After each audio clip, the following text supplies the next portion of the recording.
So dahil tapos na nga tayo sa ating mga ibang gawain ngayon ata, samahan nyo naman akong maglinis dito sa aming harapan dahil ang kalat-kalat niya guys dahil nga bumagyo. So ayan yung mga dahon ng puno ay naglaglagan dyan at ang kapal-kapal ng mga dahon dyan sa harapan. Kaya ayan, naisipan ko nang walisin habang matirik ang araw at pwede magsiga. So ayan na nga niwawalisan ko na yan guys. Actually yung walisin ko rito ay medyo malawa kaya talagang sumasakit ang aking balakang dito. So hindi ko yan natatapos ng isang walisan lang talaga guys. Kung matatapos ko man yan ay inaabot ako ng ilang oras dahil nga ako lang naman mag-isa ang gumagawa ng lahat ng gawain dito sa bahay. So ayan nga, busy ako sa pagwawalis dyan. So ayan at nililinis ko yan kasi nga sisigaan ko na rin yan mga ka-idol dahil nga sinasamantala ko yung init ng araw at yung manugang ko dyan ay pabalik-balik aalis sila pero pabalik-balik siya dyan sa loob ng bahay at dahil may nakakalimutan siya. So ayan at nandito na tayo sa kabilang side mga kalola. So ayan, busy pa rin ako sa pagwawalis dyan.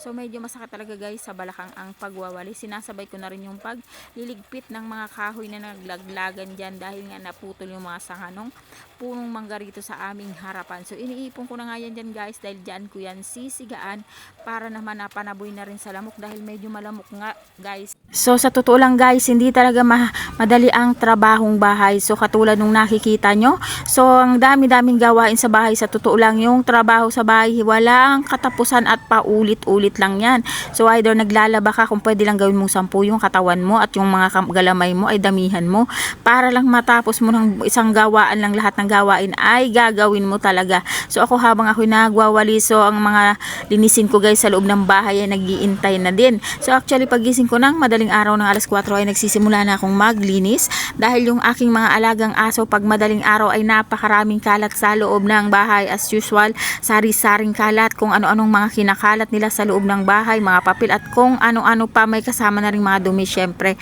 So ayan, kaya magang-maga talaga akong gumigising. Bukod sa may mga pumapasok ng madaling araw ay kailangan kong linisin lahat ng mga kalat ng aking mga alagang aso at syempre meron din akong alagang matanda, alam niyo na guys.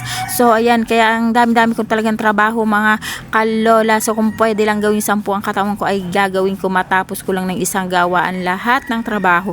Kaya nga pagdating ng gabi guys, talagang pagod na pagod talaga ako dahil sa dami ng aking ginagawa. So ayan nga, nasigaan ko na guys at ayan nga, nag-umuusok na siya dyan. Nasama pala yung isang plastic at hindi ko napansin, pero okay lang yan, at least isa lang yan. So ayan nga, sinigaan ko na yan. Actually hindi pa ako tapos magwalis, meron pa akong dadakutin sa kabilang side mga ka-idol.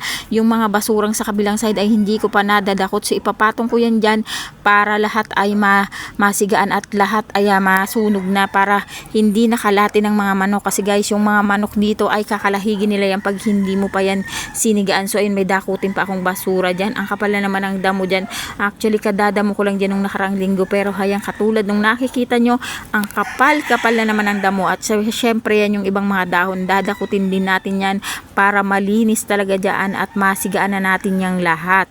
So ayan nga mga kalola, shout out nga pala sa mga masisipag mag-share at mag-comment sa aking mga post. Ayan, maraming salamat sa inyo dahil kahit papaano ayan, nagtutulungan tayo dito sa Facebook.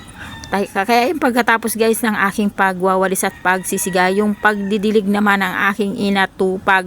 So actually guys, pagod na talaga ako ng mga oras na yan dahil mula umaga hanggang anong oras na ito, alas 4 ako ay nagtatrabaho pa rin. Wala talagang katapusan ang aking trabaho at pagkatapos ko dito, syempre ang pagluluto naman yung ating aatupagin. At yan nga guys, naalala ko nga pick up ng basura bukas, kaya yung mga basura namin ay akin ang inilabas para malinis na rin yung ating paligid. At syempre yung ating mga basura ay madala na sa labas at nang makuha na yan bukas bago pa natin makalimutan. Guys, tapos na tayong linis doon sa harapan. So hindi ko pa nalilinisan ito nga likuran ko.